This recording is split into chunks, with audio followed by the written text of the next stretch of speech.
오늘 하나님께서 우리에게 주시는 말씀 봉독하도록 하겠습니다. 오늘 주시는 말씀은 마태복음 5장 7절과 8절의 말씀입니다. 마태복음 5장 7절과 8절의 말씀.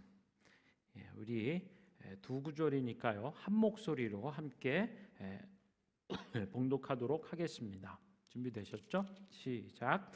긍휼히 여기는 자는 복이 있나니 그들이 긍휼히 여김을 받을 것이며 마음이 청결한 자는 복이 있나니 그들이 하나님을 볼 것이며. 아멘. 긍휼히 여기는 자와 마음이 청결한 자라고 하는 제목의 말씀입니다. 사랑하는 성도 여러분, 우리는 마태복음 5장 그 산상수훈의 말씀을 통하여서요, 진정한 복이 뭐냐라고 하는 우리 예수님의 말씀을 귀 기울이고 있습니다. 여러분 기억하시나요? 뭐뭐 하는 자는 복이 있나니 이렇게 표현되는 이 복의 의미가 뭐였다라고 지난주에 좀 나눴는데요. 이 복은 신의 은총을 받는 특권, 그것을 가진이라고 할 수 있어요. 신의 은총을 받는 특권을 가진, 그러니까 하나님의 은혜를 받는 사람, 그 사람이 진정 복된 사람이다라고 말씀하고 계시는 거죠. 이 말씀을 선언하시는 예수님의 그 말씀이에요. 심령이 가난한 것, 애통하는 것, 또 온유한 것, 의에 줄이고 목마른 상태는 사실 그리 달가운 모습은 아니죠. 세상에서 본다면, 세상의 사람들의 관점에서 보면 글쎄 이게 복되다고 퀘스천 마크를 붙일 만한 상태이겠으나, 이 말씀을 복되다라고 선언하는 우리 주님이 계시기 때문에, 하나님이 계시기 때문에 복되다라고 해주시는 거예요. 왜요? 상황을 역전케 하시니까요. 심령이 가난한 사람이 천국을 그들의 소유로 받는다라고 얘기해요. 애통하는 마음, 위로가 없는 그곳에 하나님이 위로를 해주신대요. 온유한 사람이 결국 땅을 기업으로 받는다라고 말씀하시고, 의에 줄이고 목마른 사람들이 해갈하며 그 배를 채움받는 이 풍성한 것 가운데 나오게 된다. 어떻게 가능한가요? 하나님이 계시기 때문에, 신의 은총을 베풀어 주시는 특권을 가진 곧 하나님이 그 은혜로 우리와 함께 하시기 때문에 이를 복되다라고 말할 수 있는 거예요. 예수님이 그렇게 선언해 주고 있는 거죠. 사랑하는 성도 여러분, 우리 앞에 옆에 계신 지체들과 얘기하시죠. 예수님 때문에 행복합니다. 아멘. 좀 크게 얘기해 주세요. 예수님 때문에 행복합니다. 하하하하. 행복하세요? 눈을 들어서 우리 주님을 보는 은혜가 있기를 바라요. 어려운 중에, 괴로운 중에, 상하고 아픈 중에 우리 주님을 바라보고 붙잡을 수 있다면 주님이 역전케 하시는, 하나님이 계시니까 복되다 할 수 있는 그 은혜 가운데 나갈 줄 믿습니다. 자, 제가요 지난 몇 주간의 상황 가운데서 제가 존경하는 이제 연세가 많으신 목사님이신데 밴쿠버에 계시는데요. 그분하고 대화를 나누면서 그분이 이제 눈 수술을 받게 됐다, 이 얘기를 들었습니다. 이제 앞으로 받을 건데 한 평생 뭐 65년 뭐 이렇게 사용했으니까 눈도 좀 뭐 이렇게 기능이 쇠해지지 않겠냐. 사실 눈을 수술한다라고 하면 좀 부담스러울 수 있죠. 막 다 보이는데 마취를 해도 내 눈앞에서, 그리고 눈이 굉장히 예민한 부위인데, 근데 그렇게 좀 편안하게 얘기를 하세요. 그러면서 이렇게 표현하죠. 그냥 렌즈를 바꿔 껴준대. 우리 사용하고 있는 렌즈를 그냥 바꾸는 수술이래. 그러면서 안경 렌즈도 일반 렌즈가 있잖아요. 그래서 일반 렌즈로 바꿔 끼는 수술을 하면 비용이 발생하지 않는데요, 캐나다에서. 안경도 다초점 렌즈라는 게 있잖아요. 멀리 보는 거하고 가까이 보는 걸 한 렌즈 안에서 이렇게 볼 수 있는. 그래서 눈에 삽입하는 그 렌즈도 요즘은 다초점 렌즈가 있다고 그러더라고요. 그래서 그 다초점 렌즈를 선택해서 하게 되면 비용이 발생한다. 뭐 이런 얘기를 하더라고요. 그래도 눈을 수술한 부분이 참 큰 부분일 텐데. 근데 그분은 이제 애써 얘기하시는 거죠. 좋은 점은 뭔가라고 보면 눈이 이렇게 안경 써보신 분은 알지만 이렇게 흘러내릴 일이 없어요. 렌즈를 안에 이렇게 수술하면. 그리고 안경을 어디다 두었는지 찾지 않아도 된다. 사실 제가요 안경을 어디다 둔지 몰라가지고 사실 이 렌즈는 그냥 블루 라이트 차단 뭐 그런 안경입니다. 잘 안 보여요, 여러분이. 할렐루야. 그래서 안경이 어딘지를 찾다 그냥 이렇게 맨홀로 오면 좀 이렇게 밋밋하잖아요, 그죠? 그래서 뭐라도 하나 이렇게 걸치는 게 여러분이 좀 편하지 않을까 싶어서 이렇게 잘 안 보이는데 보이는 척하면서 쓰고 있는 겁니다. 할렐루야. 네. 안경을 찾을 필요가 없다는 거죠. 눈에 들고 다니니까. 그리고 무엇보다 렌즈를 닦지 않아도 된다라고 하는 거예요. 여러분 안경 쓰시는 분들은 잘 이해하실 거예요. 아니면 선글라스 쓸 때도 뭐 색이 있어서 뭐 그렇게 크게 안 할 수도 있긴 하지만 안경에요 이렇게 뭔가 묻어 있으면 렌즈가 더러우면 뭐 이물질이 부분이 오염된 부분들이 이렇게 있으면 사실 잘 보이지 않죠. 그리고 불편해요. 렌즈가 더러우면 세상을 보는데도 이게 더러운 채로 보게 되는, 그래서 제대로 볼 수 없는 제약이 있다라고 할 수 있습니다. 렌즈가 더러우면 보는데 제약이 있죠. 근데 그 정도가 심하면 잘 보이지 않을 때도 있어요. 뿐만 아니라 여러분 노란색 선글라스를 끼면 세상이 어떻게 보이죠? 노란색으로 보이죠. 빨간색을 쓰면 온통 세상은 빨간색입니다. 파란색은 어떨까요? 파란색 세상이겠죠. 렌즈의 오염물질 내지는 렌즈에 따라서 세상을 보는 것이 그토록 다르다. 어떤 사람은 노란 세상 가운데 살고 파란 세상, 빨간 세상에서 살고 있는, 아니면 더럽혀진 채로 제대로 보지 못한 채로 사는 모습들을 보는 거죠. 여러분 이 렌즈 얘기를 통해서 우리가 생각해 봐요. 돈이란 렌즈를 끼고 살면은 세상이 돈으로밖에 안 보이겠는데? 자기가 갖고 있는 어떤 상처나 괴로운 일들로 가리움을 당한다면 온통 세상은 잿빛에 상심한 채 살아가는 모습이겠는데, 렌즈의 상태에 따라서 세상을 보는 눈이 참 다양하다는 것을 생각해 보는 거죠. 그런데 여러분 마음의 눈으로만 보여지는 것들이 있습니다. 그렇죠. 뭐가 있을까요? 그 사람의 진심 같은 거죠. 예를 들면 어머니의 사랑 같은 거라 할 수 있겠어요.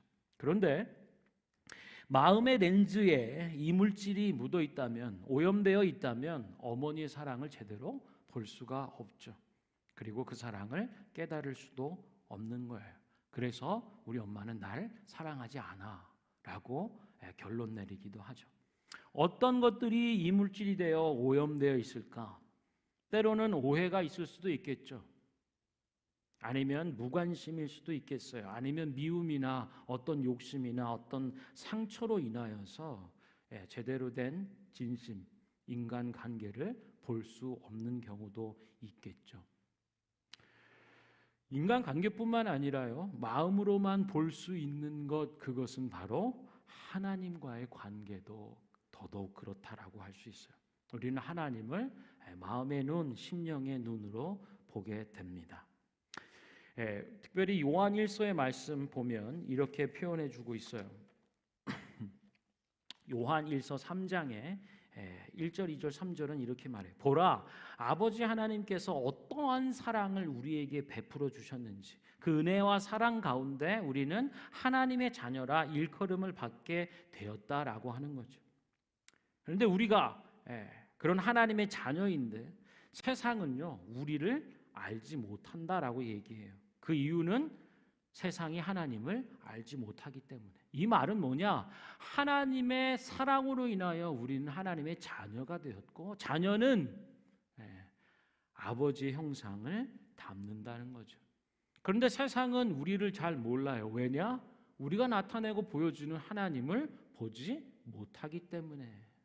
세상이 하나님을 알지 못하기 때문에 우리에 대해서도 잘 알지 못하는 거죠. 세상과 그리스도인 교회는 항상 시각차가 있을 수밖에 없는 거예요. 사랑하는 자들아, 우리가 지금은 하나님의 자녀인데 장래에 어떻게 될지 아직 나타나지 않았지만은 그가 나타나시면, 예수 그리스도께서 재림하여 다시 오시면 우리가 그와 같을 줄을 아는 것입니다. 그때의 참 모습을 그대로 볼 것이기 때문이다라고 말씀하는 거예요. 주님이 다시 오는 그때에 우리는 하나님을 볼 것입니다. 우리뿐 아니라 세상 그 모두도 하나님을 보게 될 거예요.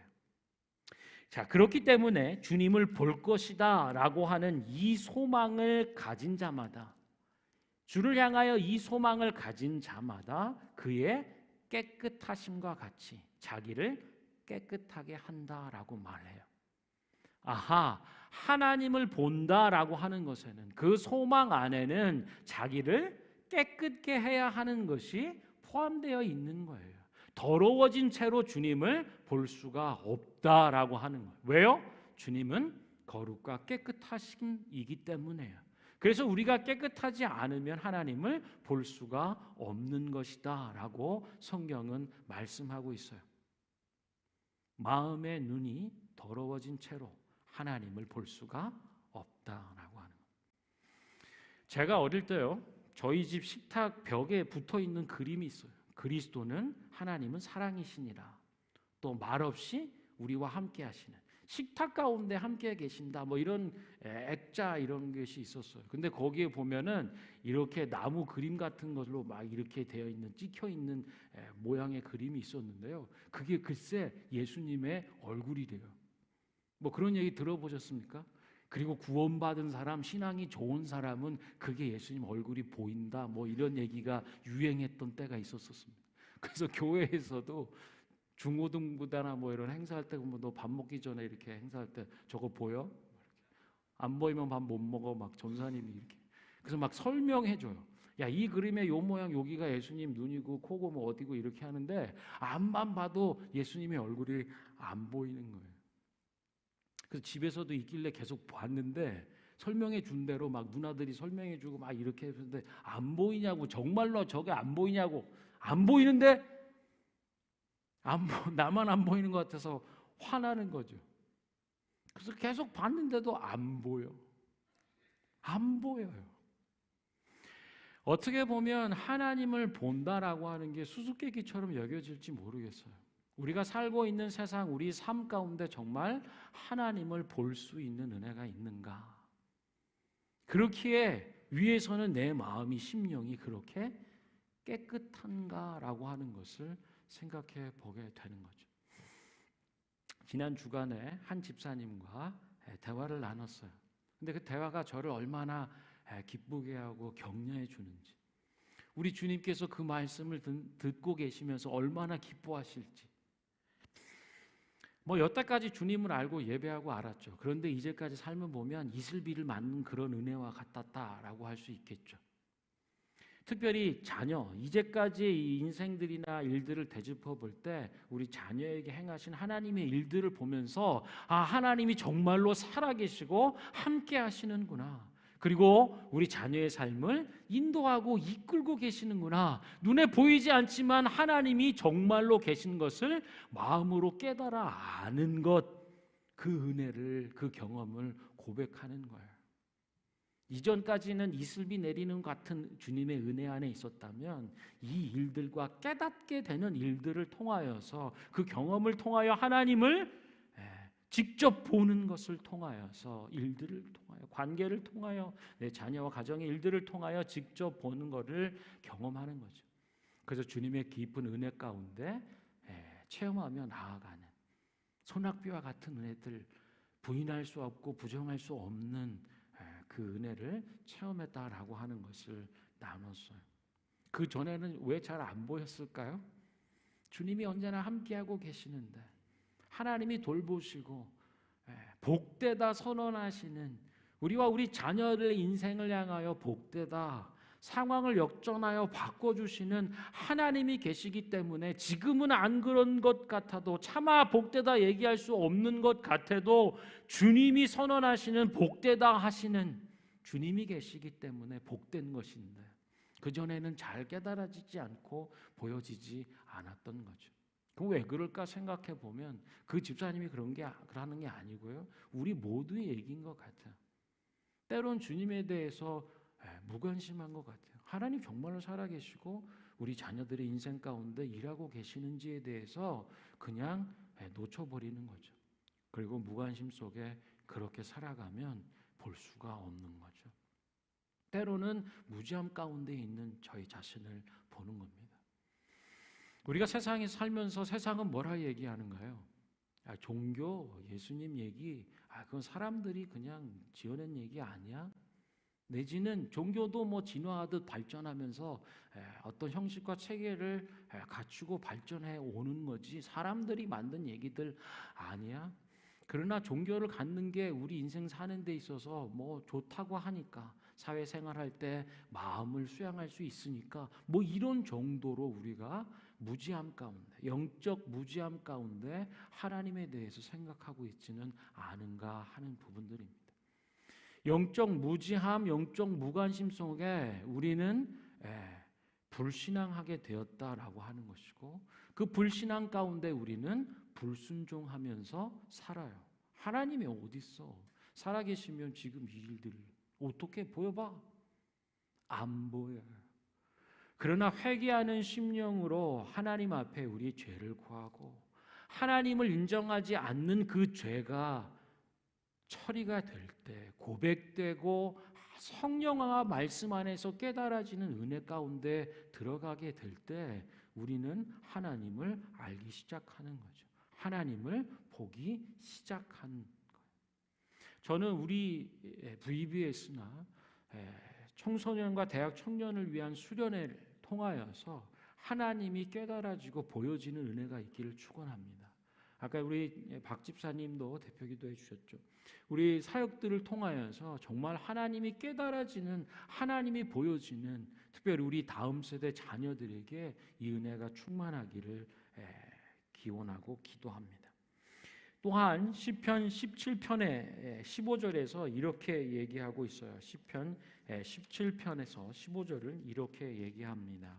나는 의로운 중에 주의 얼굴을 배우리니 깰 때에 주의 형상으로 만족할 것입니다. 다윗의 기도예요. 너무나 정금 같은 고백들이 이렇게 지나가고 있죠.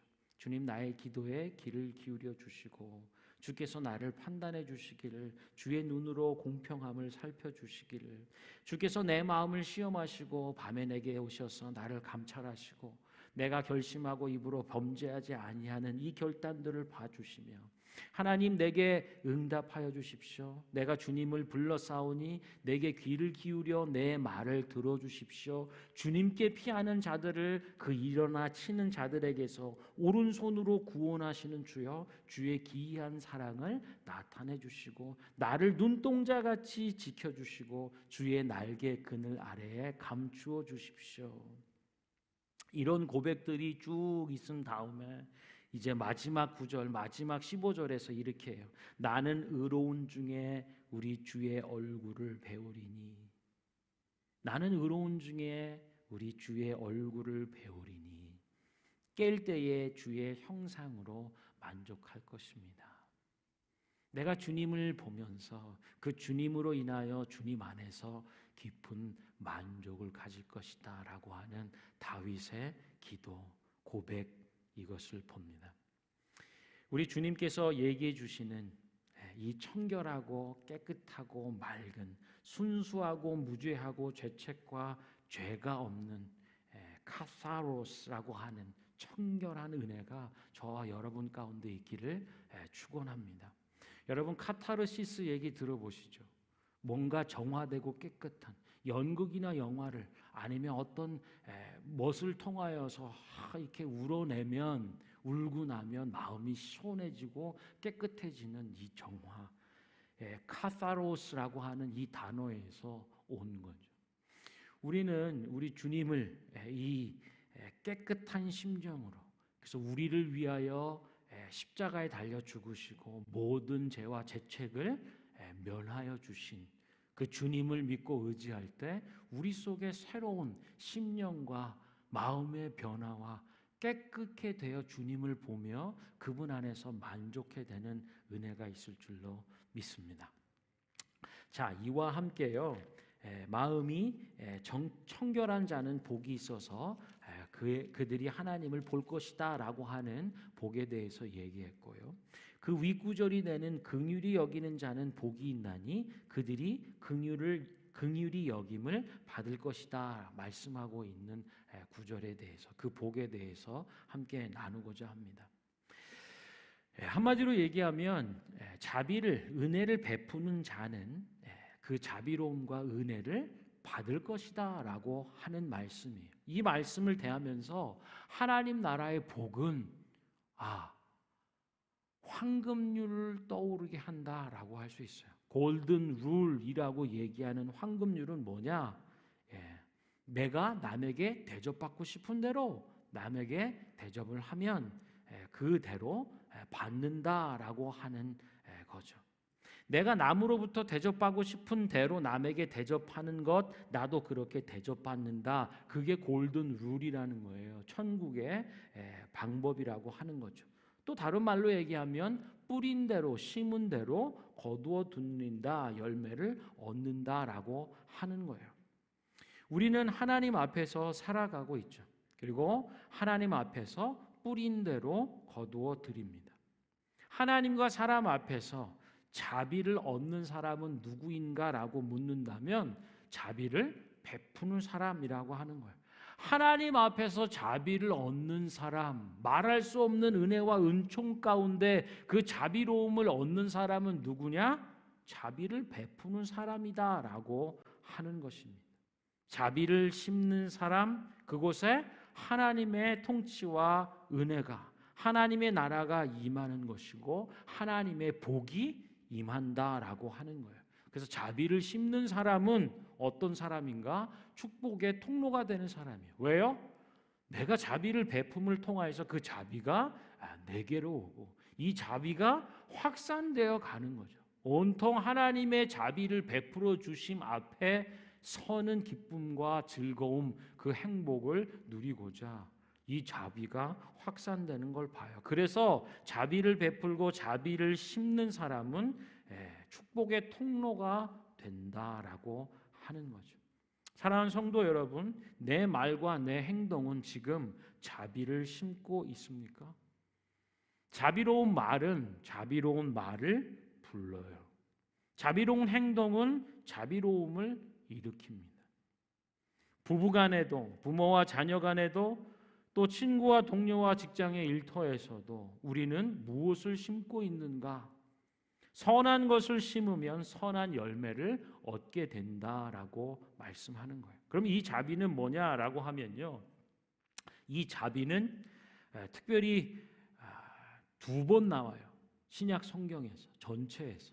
한 번은 지금 이 마태복음 5장 7절에서 나오고요. 다른 한 번의 사용 용례는 히브리서 2장 17절인데요. 이거는 한마디로 얘기하면 어떤 맥락에서 사용됐냐면 예수님께서 대제사장으로서 우리에게 베푸신 자비로운 신실한 사역을 묘사할 때 사용됐다는 거예요. 그러니까 예수님이 대제사장으로서 죄인들을 향한 구원의 일들을, 곧 십자가의 죽음, 그 사랑과 은혜를 베푸실 때 히브리서가 이것에 대해서 자비롭다라고 하는 것으로 사용하고 있는 거예요. 그러면 이 자비롭다라고 하는 엘레몬이라고 하는 단어를 보면은요, 자비롭다, 어떤 사람들에게, 특히 어떤 사람들에게 자비롭냐면요, 잘못한 사람에게 관대해요. 그리고 동정하는 마음으로 용서한다. 이게 자비롭다라고 하는 뜻이에요. 그래서 은혜와 자비가, 긍휼이, 여기서 얘기한 긍휼은 자비를 같은 의미입니다. 이제 은혜와 긍휼이 충만하기를 사도 바울이 편지에서 항상 인사로 쓰죠. 은혜와 이 긍휼, 자비라고 하는 긍휼은 본질상 같아요. 은혜란 뭐냐? 그냥 받을 수 없는 사람에게, 자격이 없는 사람에게 베풀어 주는 게 은혜잖아요. 그런데 이 긍휼하심 혹은 자비라고 하는 것은요, 이 은혜를 특정한 어떤 사람 대상에게 주는 부분들을 설명해 주는 거예요. 무슨 말인가라고 하면 특별히 아까 말씀드린 자기 힘으로는 해결할 수 없는, 자기에게 나쁘게 해를 가한 사람, 그 사람에게 대하여 은혜를 베푸는 것이 자비로움 혹은 긍휼이다라고 하는 거예요. 다시요. 은혜를 베푸는데 특별히 자기에게 나쁘게 해를 가한 사람, 그리고 혹은 자기의 힘으로 어떤 일과 상황을 해결할 수 없는 아주 비참한 지경에 이른 사람에게 은혜를 베풀어 주는 거, 그게 긍휼 혹은 자비라고 하는 거예요. 그래서요, 독일의 루터란 신학자, 17세기의 신학자 벵겔이라고 하는 분은요, 이렇게 얘기해요. 은혜는 죄를 제거해요. 혹은 죄의 문제를 처리하고 해결해요. 은혜가. 그리고 긍휼이라고 하는 이 자비는 비참함을 처리한다라고 하는 거예요. 은혜가 있는 곳에 죄가 해결이 되고요. 자비함이 있는 곳에 비참함이 해결된다라고 말씀하고 있는 거예요. 특별히 클레멘트라고 하는 로마의 클레멘트, 이제 최초의 교부다 혹은 속사도다라고 얘기되는 분이 계세요. 이분이 90년대 AD 90년대 중후반에 고린도 교회에 편지를 보냅니다. 근데 좀 설명을 드리면 이 속사도라고 표현하는 것은요, 마지막 사도가 누구죠? 반모섬에서 요한계시록을 썼던 사도 요한이죠. 그가 이제 90년대 부분 안에서 이제 돌아가시고 사도들이 다 가셨어요. 예수님과 함께 다녔던 분들이죠. 그리고 나서 그래서 사도들은 예수님으로부터 직접 가르침을 받은 사람들이라고 하면요, 이 속사도는 누구냐면 100년어간 2세기 부분 안에서 이 사도들을 통하여 가르침을 직접 받은 사람들, 그래서 교회의 신앙의 아버지라고 할 수 있는, 교부라 할 수 있는 속사도들이라고 표현합니다. 이분들은 직접 사도로부터 가르침을 받은 사람들이에요. 그래서 로마의 교회의 장로라고 표현된 이 클레멘트라고 하는 분이요, 고린도 교회에 편지를 보내요. 그런데 그때 상황이 어떤가라고 보면 이제 교회가 세워진 지 얼마 안 됐어요. 그리고 예수님의 행적에 대해서 기록하여 가르치는 사복음서들이 전해지던 시기라고 할 수 있는 거예요. 교회가 그러니까 굉장히 유아기적인 단계라고 할 수 있는 초기 단계라고 할 수 있어요. 그리고 2세기 당시에 로마 사회 안에서 이 교회가 신앙의 순수함과 구원의 일들을 잃지 않고 어떻게 살아내야 되는지가 중요한 시기였다고 할 수 있습니다. 그때 클레멘트가, 그 교부가 고민했던 것은 뭐냐? 이 변화하고, 그때 아직 기독교가 국가의 공인을 받기 전이었기 때문에 굉장히 많은 핍박이 있었던 시기예요.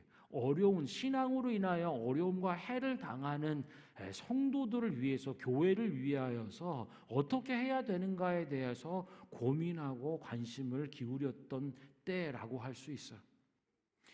뭐 비유가 적절한지는 모르겠습니다만 요즘 시대에 보면 변화의 폭이 크죠. AI 시대 가운데 우리 교회는 어떻게 해야 되는가? 믿는 그리스도인과 성도들은 어떻게 해야 되는가라고 하는 이런 변화무쌍한 시대 안에서의 고민하고도 비슷하다 할 수 있겠죠. 지금 당장 어떤 해결점을 내놓지 않으면 위기에 처할 것 같은 이런 상황에 처해 있는데요. 이때 클레멘트가 교회에게, 고린도 교회에게 편지를 써서 보내는 거예요. 뭐를 썼을까요? 이렇게 얘기해요. 기억해라, 우리 주님이 하신 말씀들을. 혹은 우리 주님이 가르쳐 주신 그 가르침을 기억해야 돼라고 얘기해 줘요. 그러면서 첫 번째 얘기하는 것이 바로 이 긍휼히 여기는 자, 자비로움에 대해서 얘기하고 있어요. 긍휼히 여기는 자, 여러분의 자비함을 나타내십시오. 그러면 그 자비하심이 너희에게 이를 것입니다. 그 다음 용서하십시오. 그러면 당신이 용서를 받을 것입니다. 또한 너가 판단하는 대로 너가 판단을 받을 것이니 어떻게 판단해야 될지를 결정해라. 그리고 친절하십시오. 관대함으로 서로를 대해 주십시오. 그 관대함으로 대함을 받을 것입니다. 어떻게 되면 외부에서 몰려오는 이 어려운 상황들 안에서 이 초대 속사도 교부는요, 예수님의 말씀과 가르침을 붙잡을 것을 권면해서 강력히 편지를 써서, 그리고 첫 번째 되는 것이 바로 이 긍휼히 여기는 자비로움에 대해서 얘기하고 있는 거예요. 그게 오늘날 혹은 그때 당시의 교회가 신앙을 잃지 않고 세상 가운데 빛과 소금의 일들로 당면한 문제의 이 위기와 핍박과 박해 일들을 펼쳐가는데 어떤 의미가 있을까라는 궁금함이 들 수도 있겠지만요, 이 속사도 교부는 첫 번째 교부라 얘기하는 클레멘트는 바로 이 자비로움이 중요하다, 긍휼함이 중요하다, 그것을 기억하고 행해라라고 강력하게 권고하는 거예요. 여러분 잠깐 생각해 보세요. 긍휼함이 뭐라 그랬죠? 나에게 해를 가한, 해가 되는 사람을, 그런 처지에 있는, 아니면 아주 비참함 가운데 있는 자들에게 은혜를 베푸는 것이라고 했어요. 그렇게 생각해 보면 이 긍휼함, 자비함, 이것은 뭐냐? 하나님의 마음이에요. 하나님의 마음이라고요. 하나님 앞에 범죄하며 하나님의 거룩에 대하여 해를 가하는 인생들을 향하여 하나님이 사랑과 은총을 베풀어 주셨어요. 그것이 예수님이 사람의 몸을 입고 우리 가운데 오신, 무법하고 불법이 가득한 곳에 찾아오신 거예요. 그곳에서 십자가를 지시고 죄인들을 위하여 대신 죽으시는 일, 죄인들을 향한 하나님의 사랑의 확증을 이루어 주시고, 뿐만 아니라 사망 가운데 죽음의 권세 아래 무덤에서 다시 일어나 사시는 부활의 일들을 이루신 것, 예수 그리스도의 이 복음이야말로 하나님의 긍휼하심, 하나님의 자비하심이에요. 그래서 모든 문제 가운데에 별 볼 일 아닌 것 같아. 이게 세상을 구원할 수 있을까? 지금의 위기와 이 당면한 어려움의 일들에 이게 답이 될 수 있을까라고 묻는 세상과 성도들을 향하여 초대 교부가 얘기했던 것처럼, 아니, 이 안에 구원이 있는 거예요. 이 안에 하나님이 주시는 생명이 있는 거예요. 해결할 수 없는, 무엇으로 어떻게 풀어볼 수 없는 것 같은, 도저히 그 능력과 힘으로는 헤쳐나올 수 없는 이 비참함 중에 있는 자들을 향한 하나님의 은혜와 사랑은 우리에게 답이 된다라고 말씀하는 거죠. 더 나아가 그렇게 행하는 자들에게 하나님이 긍휼을 베풀어 주신다. 자비하심으로 임하여 주신다. 자비하심으로 상황을 바꾸시며 우리를 복되게 복의 근원, 축복의 통로로 하나님의 자비하심과 긍휼함을 유통하는 자로 삼아 주시고 그곳에 하나님의 은혜가 있게 해 주신다라고 말씀하는 거예요. 사랑하는 성도 여러분, 말씀을 좀 마치면 오늘은 마음이 청결한 것에 대하여서 깨끗하고 진실한 마음으로 하나님 앞에 서는 것, 그것이 복되다. 그 사람과 그 심령이 하나님을 보게 되는 것이다 라고 말씀해 주시고, 긍휼히 여기는 자, 그 자가 바로 베푼 그 긍휼함대로 긍휼함을 얻게 될 것이다. 이 긍휼함은 비참함 가운데 있는, 죄악 가운데, 죄책 가운데 눌려 해를 가하는 그 자를 향한 불쌍히 여기는 마음, 은혜를 베풀어 주는 마음, 용서하는 마음이다라고 말씀합니다. 우리 시간에 같이 찬양하면서 기도했으면 좋겠는데요.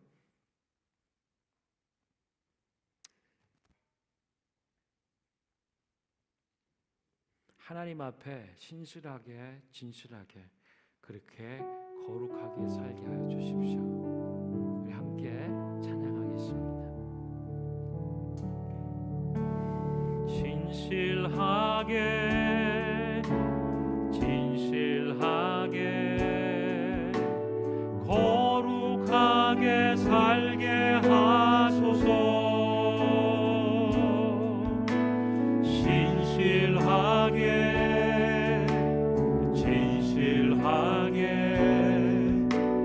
거룩하게 살게 우리 다시 한번 고백합시다. 하나님 신실하게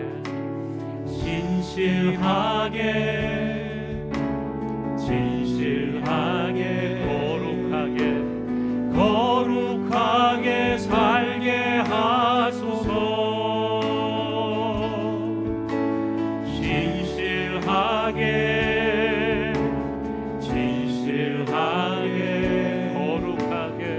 거룩하게 살게 하소서. 하나님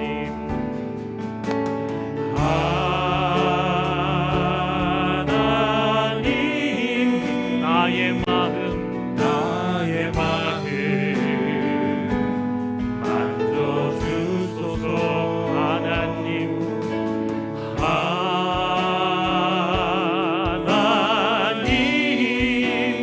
나의 영혼 새롭게 하소서. 진실하게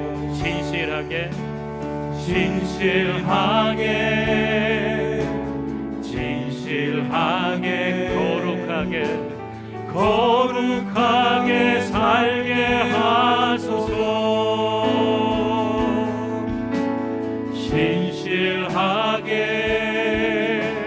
진실하게 거룩하게 살게 하소서. 하나님 나의 기도 들어주소서.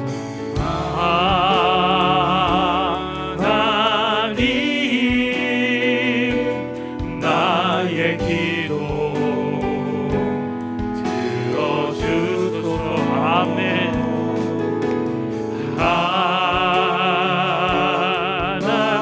주의 길로 인도하소서. 하나님 나의 마음 만져주소서. 하나님 나의 마음 만져주소서. 하나님 나의 영혼 하나님 나의 영혼 새롭게 하나님 나의 기도 들어주소서. 하나님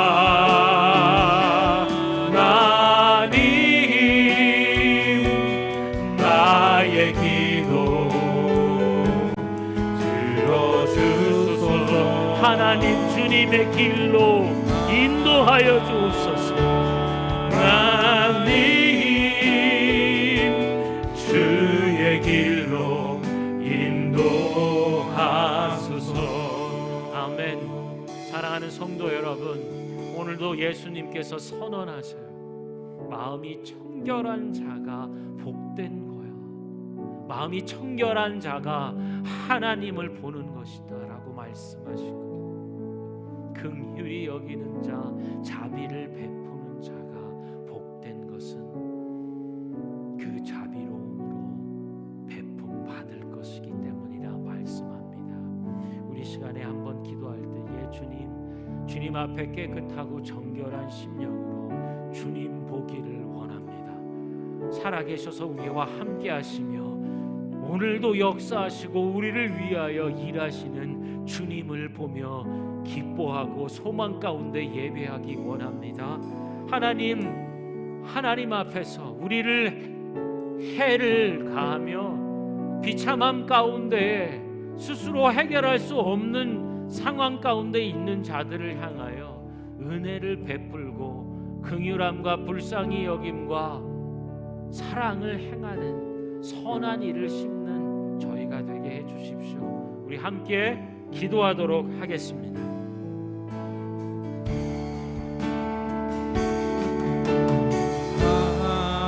마음이 청결한 자 하나님을 볼 것이라고 했습니다. 하나님 우리의 마음에 무엇이 있어 주님 보기를 원하지만 하나님을 깨닫지 못하고 하나님을 보지 못하는 영적 무지와 무관심과 어두움 가운데 있다. 하나님 우리 우리의 영을 깨끗게 하여 주십시오. 십자가에서 담당하신 주님의 보혈로 우리의 심령을 씻어주셔서 하나님을 보는 은혜 가운데 서게 하여 주시옵소서. 하나님 살아계셔서 우리와 함께 하시는 하나님, 내 마음 가운데 가리워진 것이 무엇입니까? 어떤 오해와 어떤 욕심과 어떤 상처와 어떤 무지함과 어떤 불신앙 가운데 있는지 하나님, 그것이 가리워져 주님을 볼 수 없는 가운데 있다면 하나님 앞에 회개하는 심령으로 주 예수의 보혈 앞에 더럽혀진 우리의 심령, 묻어진 우리의 심령을 하나님 앞에 떼어드리는 주 예수의 보혈로 깨끗함을 입는 은혜들을 더하여 주시옵소서. 하나님, 긍휼히 여기는 것이 우리가 기억하며 붙잡아야 될 자비를 베푸는 그것이 모든 문제의 해결이 되는 것임을, 하나님의 구원의 능력이 되는 것임을, 이 긍휼의 마음과 자비함을 베푸는 것이 하나님의 마음, 하나님의 은혜, 하나님의 은총과 사랑인 것을 깨닫게 하여 주십시오. 하나님, 풀 수 없는 문제와 하나님 그 비참함에 가려져 있는 죄와 죄책 가운데 눌려있는 자들, 하나님의 거룩을 해하며 하나님을 향하여 불신앙으로 하나님을 등졌던 모든 죄악들이 해결 안 받는 하나님 구원의 능력, 하나님 베푸시는 은혜의 생명들이 이 긍휼함을 통하여 우리에게 임하여 싸우니 이 긍휼함을 베푸는 자들이 되게 하여 주십시오. 이 긍휼함을 베품으로 그 긍휼함 가운데 주님을 기뻐하는 자들이 되게 하여 주시옵소서. 하나님, 오늘도 예수님의 복 있다 선언하는 주님의 말씀 앞에 섭니다. 특별히 우리가 기억하며 붙잡아야 될 긍휼히 여기는 자가 복된 것은 그들이 그 긍휼함을 베푼 대로 하나님 앞에 여김을 받을 것이기 때문이고, 청결한 자가 반드시 하나님을 볼 것이기 때문이라 말씀하신 이 복된 은혜 앞에 서는 저희들 되게 하여 주옵소서. 예수님의 이름으로 기도합니다.